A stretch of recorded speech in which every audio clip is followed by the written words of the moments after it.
what's up guys? Mike Sheppard from AskMen, and as we all know, we can sit around with the guys all day long and ask each other some questions, but sometimes you gotta sit down with the women and get to the bottom of the issue. And today's issue is the issue of cheating. What is it? Are there different ways to cheat? And can you recover from cheating in a relationship? So we're gonna talk to some of the girls and get to the bottom of that. So I think obviously some signs that you should look out for are you know, late nights out with colleagues, late nights out with like guy friends, even girlfriends actually. I mean, that's a big one too. If she's always going out with her girlfriends and like doesn't want you to come, and vice versa obviously. But you know, yeah, just like if you know, see her like hanging out with her guy friends a lot more than she used to, or doesn't want you, is specifically excluding you from her time with her friends, for example. I think that's kind of a red flag. Is there any coming back in a relationship after someone cheats on someone? I think it depends if the guy cheats or the girl cheats, because I think it's two different things. Let's talk about that. Explain that. I think if a guy cheats, it's well, okay, not always, but I'm being very general, obviously. It's more about sex. I think if a girl cheats, it's more about something she's not getting out of the relationship and more of an emotional thing. And she doesn't even need to have sex with someone. I think not having sex with someone and having a relationship where she's divulging her emotions and, you know, her deepest secrets, whatever, is cheating. It's definitely like there's a real gray area there that can be super like hurtful and damaging to a relationship.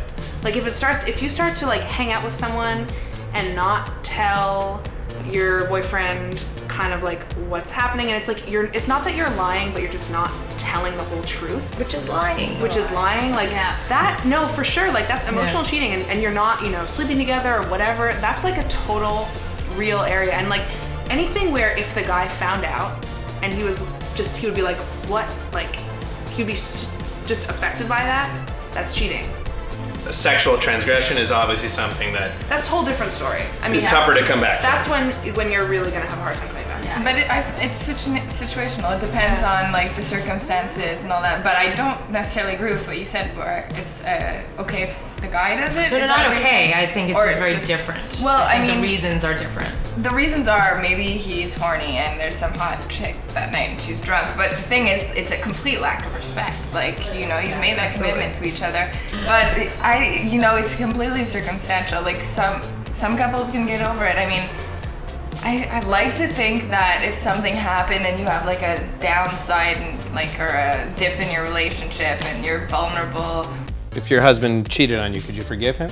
If it was someone that we both had known for a long time, or even that we both knew, I think it would be way harder than if it was just some random person that he would never see again, and it was just like this one-night transgression. I have the opposite. Really? Yeah. I think it would be okay if you knew. No, I don't think it would be okay in either situation. I just feel like if he did that like outside, you know, just some random person, then what's to say he wouldn't do that every other time he goes out without me, you know? Whereas if it's someone that we both know, then I feel like you have more of like a rationale behind why he would have done it. Like maybe they're really close, or maybe like they have some history together. Whereas if it's just some woman at a club, I feel like I would never trust him again going out in public, you know? So just to go back a little bit more to the signals, I mean, other than her spending more time away from you, are there any more subtle things on a day-to-day basis that you guys would kind of do if you were in a relationship that are reflective of the fact that you're kind of checking out of this thing? Like, is there kind of is there... She doesn't want to have sex with you anymore. Yeah. Or suddenly getting in shape if you're not like, working out a lot. Yeah. No sex and suddenly getting very fit is a very bad sign. So if your girlfriend is at the gym right now where you're watching this, it's time to do some real self-examination.